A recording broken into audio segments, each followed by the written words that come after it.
favor, se surgir alguma dúvida, como eu vou falar algumas questões técnicas hoje, se surgir alguma dúvida, não se privem depois de me procurar, tá? E nós vamos tentar dirimir essas dúvidas da melhor forma possível. Irmãos, eu queria falar sobre, o perigo, os perigos realmente no plural mesmo, do estresse, da ansiedade e também da depressão, tá? Tudo bem? Então vamos lá. Eu queria hoje falar um termo técnico, não sei se vai dar tempo de você anotar, mas pelo menos ouça com atenção. O que é ansiedade? De forma técnica, ela pode ser descrita como estado emocional frente a um futuro incerto e perigoso, no qual o indivíduo se sente impotente e indefeso. É uma intranquilidade, medo ou receio que causa sofrimento físico e psíquico. Pode ser traduzido como aflição, agonia, angústia e etc. Por favor, guarde um ponto importante. A ansiedade, ela é uma expressão de medo. Repete comigo. A ansiedade, ela é uma expressão de medo. Mas o grande problema para algumas pessoas é medo do quê? Às vezes a pessoa analisa a sua vida e quando está em ordem, repete comigo, quando está em ordem, nem sempre está, mas quando está, a pessoa ela tem o seu trabalho, sua fonte de renda ou emprego, a pessoa tem seu local de moradia próprio ou alugado, mas ela tem comida, ela come e se alimenta todos os dias, talvez ainda não como queira, talvez ainda não como precisa, talvez ainda não como mereça, o quanto mereça, mas tá? Tem. Então, teoricamente, se eu tenho uma fonte de renda, teoricamente, se eu tenho um local para morar, se eu tenho alimentação, se eu tenho vestimenta, era para que eu estivesse me sentindo seguro, segura. Mas por que alguns não se sentem? Porque é uma inquietação constante, é uma angústia constante, Porque a pessoa ela está reagindo a um futuro incerto e perigoso. Ela se sente em perigo, ainda que não consiga perceber que isso é medo, mas é como se a qualquer momento, se a qualquer instante, uma catástrofe consigo ou com terceiros que ela ama, com entes queridos, fosse acontecer. É como se, a pessoa estivesse o tempo todo na expectativa de uma catástrofe. Dá para entender, pessoal? Sim ou não? E isso é muito angustiante, porque a grande esmagadora maioria das pessoas não se apercebe, como alguém que está sendo vítima, que está sendo atingida por ansiedade. Entenda bem que até certo ponto, em um nível que nós poderíamos chamar de normal, todo mundo tem ansiedade. Todo mundo, mesmo as pessoas mais calmas. Por exemplo, se você está na expectativa de que você vai mudar de emprego, se você está na expectativa de que vai comprar uma casa, ou um carro, ou trocar um carro, uma moto, se você está na expectativa de que vai fazer uma entrevista para um emprego, para mudar de função, ou mudar mesmo de empresa, não importa. Se há alguma mudança significativa na vida da pessoa, é normal que a pessoa sinta uma certa ansiedade. E para algumas coisas específicas, a ansiedade ela é até gostosa. Alguém aqui já se programou para comprar alguma coisa? um eletrodoméstico, um eletroeletrônico, alguma coisa que você queria, não que você precisava, mas que você queria, uma coisa para o seu uso, uma coisa que você queria ter, tá? E já sentiu essa ansiedade gostosa? Vai ser amanhã eu vou lá, deu certo, né? Eu tenho o recurso, né? Vai dar certo, vou comprar o celular, a TV, seja lá o que for, vai ser amanhã. Já sentiu aquela expectativa gostosa? Sim? Alguém já? Então isso não faz mal a ninguém, pelo contrário, é bom sentir. É uma expectativa, mas não é uma expectativa ruim. Mas a ansiedade da qual estou falando agora é aquela que faz a pessoa se sentir mal. Ela se sente realmente afetada, certo? E isso é uma coisa extremamente perigosa, porque é desprezada. Entenda, por favor, que ninguém morre de ansiedade. A ansiedade, mesmo crise de ansiedade, mesmo ataque de pânico, não mata ninguém. Não há registro de ninguém que morreu de ataque de pânico. É muito ruim. Os sintomas são terríveis. Se você já viu alguém tendo um ataque de pânico, certo? Por favor, entenda hoje que tudo que a pessoa está sentindo ali é muito real para ela. Ela realmente sente como se fosse morrer. Uma agonia, uma angústia desmedida, uma angústia sem tamanho. Você tenta imaginar uma pessoa que de uma hora para outra sente mal, aquele aperto no peito, certo? O coração acelera, a respiração fica ofegante, a pessoa começa a ter suor, né? Sudorese, a pessoa sente tremores no corpo, formigamentos no corpo, o peito parece que vai explodir, o coração parece que vai parar, vai sair pela boca, é daí para pior, numa intensidade absurda, mas a pessoa não morre disso, entende? Não morre. Contudo, é importante saber, é muito ruim passar. E depois que a pessoa tem uma crise, em não tratando, é muito comum que aquilo volte a acontecer de novo e de novo. E um dos grandes problemas disso é que, geralmente, eu não estou dizendo sempre, mas estou dizendo geralmente, a pessoa desenvolve uma outra coisa, um outro medo. Lembra que eu falei que a ansiedade, ela é uma reação ao medo? Mas a pessoa desenvolve um outro medo, que é o medo de ter a crise. A crise em si é uma reação ao medo. Mas a pessoa tende a desenvolver um medo da crise. É o que se chama agorafobia. Medo de ter crise agora, ou medo de sair e ter crise na rua. Porque dois fatores são muito importantes. Além dos sintomas que são muito ruins, a pessoa ela tende a ficar preocupada em dar vexame em público.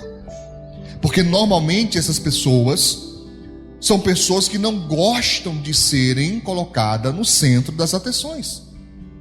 Você imagina a pessoa que detesta ser o centro das atenções, detesta aquela situação onde é exposta, onde sua intimidade é exposta. Claro que ninguém gosta que sua intimidade seja exposta, espero que você me entenda. Eu estou falando no sentido de a pessoa, né, em público ser percebida como alguém que está tendo uma crise, está tendo um ataque, como eles dizem.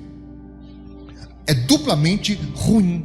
Os sintomas e a vergonha intensa de estar passando por aquilo. Então a pessoa começa a ter medo de ter crises. Deu para entender? Sim? Por favor, eu queria a ajuda de vocês. Eu queria que vocês falassem bem alto para que eu conseguisse ouvir daqui.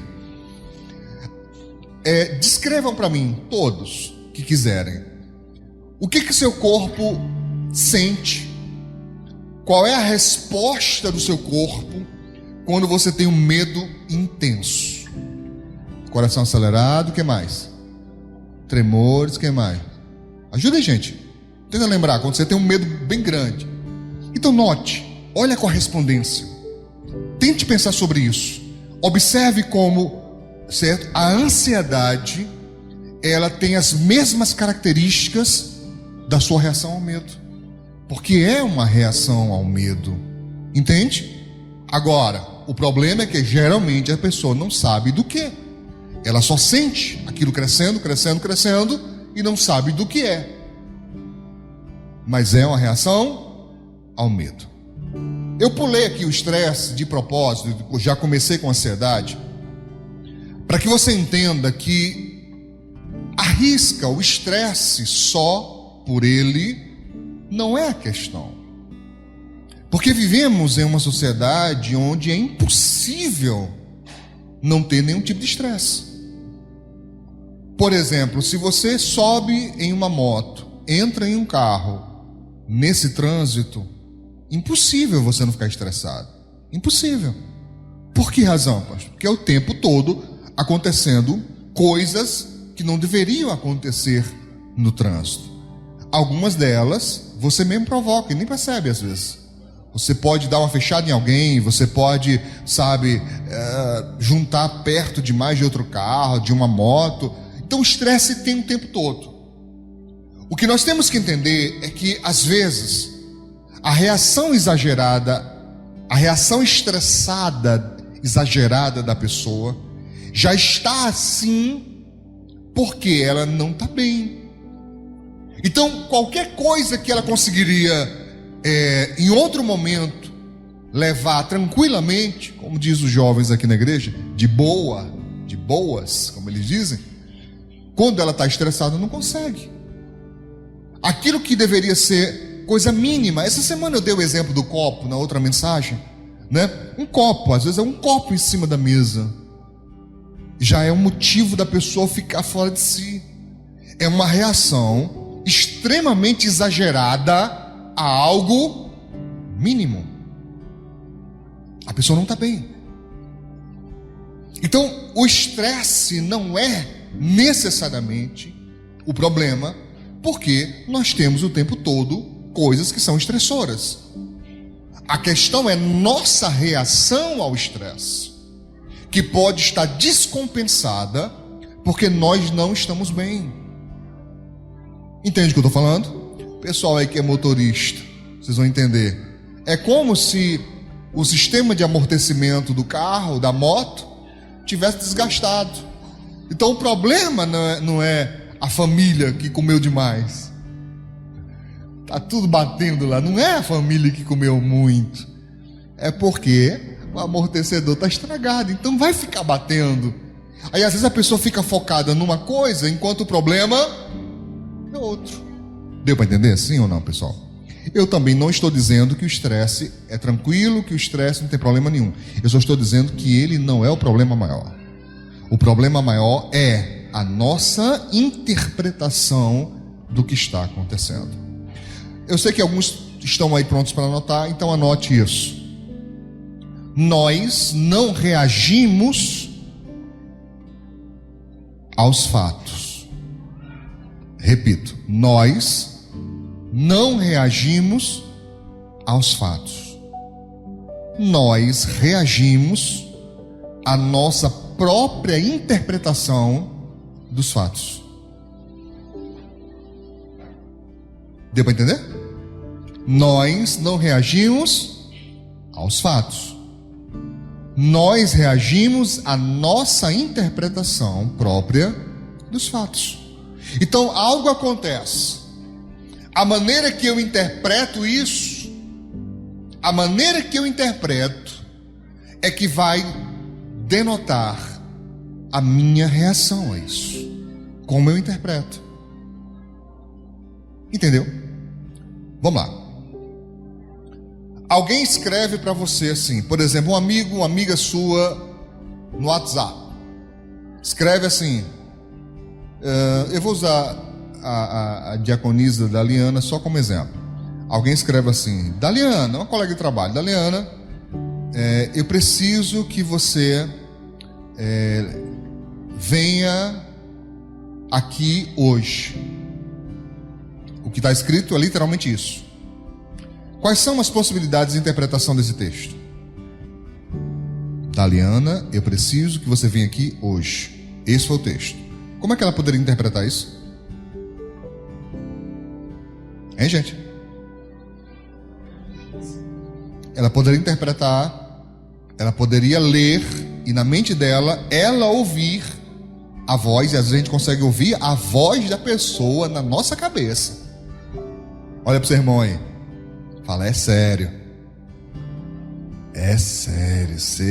Você escuta direitinho o tom de voz da pessoa quando você está lendo o que ela está escrevendo.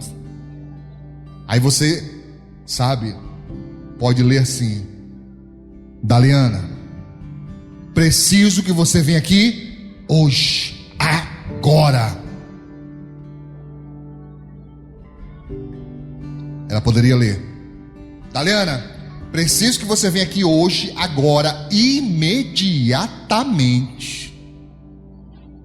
Ela poderia ler: Daliana, preciso que você venha aqui agora, imediatamente, hoje ainda, e ai de você se não vier. Mas não estava escrito isso. Não precisamos que esteja escrito, não precisamos que seja a realidade. A questão é nossa interpretação dela. Por que não poderia ser: Daliana, olha, eu preciso muito que você venha aqui. Se der, sabe, eu preciso mesmo. Venha hoje. Olha para o seu irmão, olha para a sua irmã. Como que você acha que essa pessoa interpreta um texto de alguém que ela não gosta? Um texto de alguém que ela não gosta. Como é que ela interpreta? Irmão, tem gente que não termina nem o texto. Na metade fala: como é, homem? Tá pensando o quê? Eu vou se eu quiser. Eu ia, mas só por causa desse desaforo não vou não. E pronto. Já se enche de raiva, já se enche de ira. E eu conheço pessoas que vão desligar o telefone com toda a ira, ainda vai tacar em cima da cama, onde é fofinho, que é para não quebrar. Você está me entendendo? Repete comigo: nós não reagimos aos fatos, nós reagimos à nossa interpretação dos fatos. Deu para entender?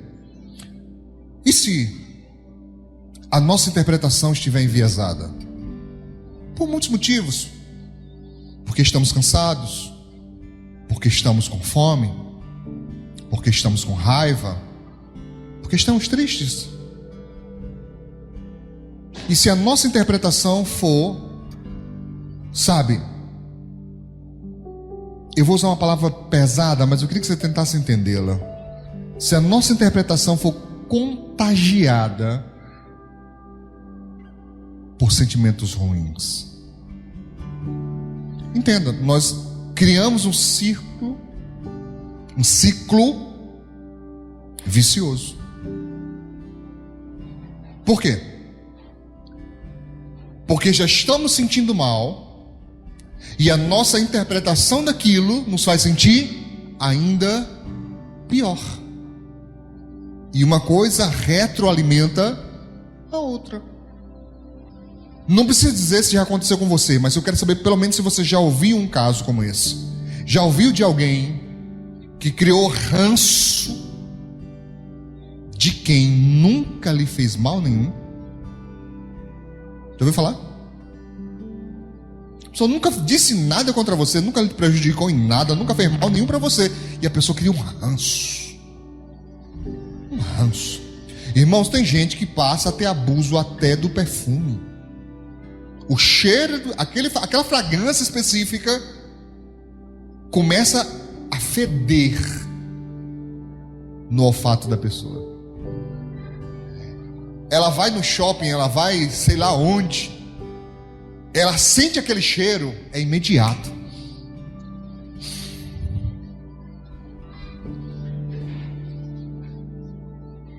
Sim ou não? Como é que pode isso? Como é que pode você ter raiva de alguém que nunca fez mal para você? E o pior, tem gente que passa a ter ódio. Ódio, não suporta. A voz da pessoa, sabe, é irritante. Você imagina quando coincide de você ter raiva de alguém que tem uma voz irritante. A pessoa já tem a voz irritante. Aí você não gosta dela, como é que faz? O andar da pessoa parece snob. Lá vem a pessoa, você vai...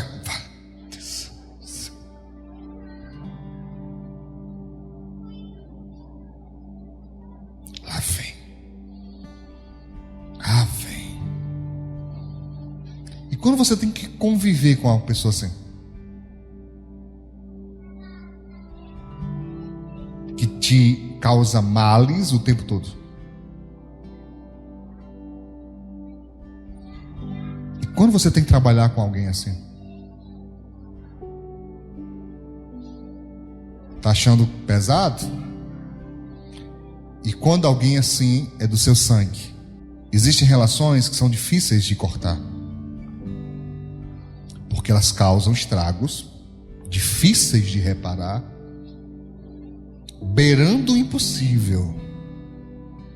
É como um cristal, depois que quebra, dá para colar? Dá. Mas nunca mais será o mesmo. Entende o que eu estou dizendo? Está me entendendo, meus irmãos?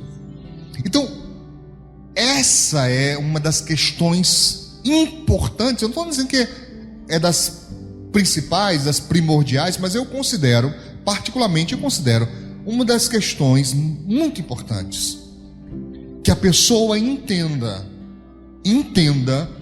que ela não reage aos fatos, mas que ela primeiro faz uma interpretação dos fatos e reage à própria interpretação. Contanto que a pessoa saiba que é possível que a interpretação dele ou dela esteja errada. E se você interpretou errado, não tem jeito. Você vai reagir mal. Vai reagir errado. Vamos lá. O que eu separei aqui hoje?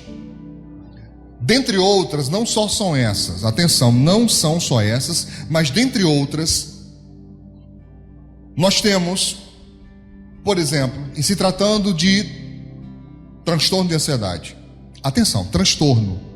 Transtorno. O que essa palavra quer dizer? O que causa transtorno? É algo que causa um incômodo. Então, se é um transtorno, não deveria estar lá. Não é normal, não é para ficar, porque é um transtorno. Nós temos fobias específicas. Por exemplo, pessoas que não conseguem ficar em ambientes fechados. Ela se agonia, ela sente tudo isso que eu acabei de descrever. O coração acelera, sua, treme. Se botar ela no elevador, meu irmão, é arriscado ela abrir o negócio com as unhas, a porta, e fugir de lá. Não aguenta. Tem pessoas que não conseguem ficar em ambientes que tem muita gente. Dá a mesma sensação, entende? São fobias específicas. Nós falamos aqui de insetos, de animais, fobias específicas. Eu tenho medo disso. É isso aqui. Eu não sinto isso constantemente, mas quando isso acontece, eu sinto.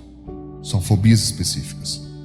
Nós temos transtorno de ansiedade social, ou fobia social, que é esse medo de estar em público. A pessoa, meu irmão, ela passa mal, tá? Porque a pessoa tem um medo, uma fobia imensa do julgamento de terceiros, certo? Irmãos, é uma coisa tão séria que é capaz da pessoa falar, e quando ela sair dali, você perguntar assim: foi o que você falou? Eu sei lá, tava anestesiada, todo dormente, tá mesmo, todo dormente, da cabeça aos pés, tá? Não sabe nem expressar nada. Transtorno de pânico, atenção, isso é muito sério. Não é só medo, agora já é transtorno de pânico. É quando a coisa ela ampliou tanto, que a pessoa só vive sentindo esses sintomas. A pessoa, vez por outra, sente de novo, e de novo, e de novo. É o transtorno de pânico. A agorafobia, como eu acabei de falar agora há pouco, que é o medo de ter medo, é o medo de sentir essas coisas, é o medo de passar mal em público. A agorafobia, transtorno de pânico, são coisas que podem paralisar a pessoa. Se não cuidar, a pessoa perde forças até de sair de casa. Só vai dar qualquer desculpa. Quando você vê uma pessoa que arruma qualquer desculpa para não sair de casa, ela tem que ser tratada, porque ela pode, não estou dizendo que tem, mas ela pode ter algum desses transtornos. A pessoa vai perdendo força, entende?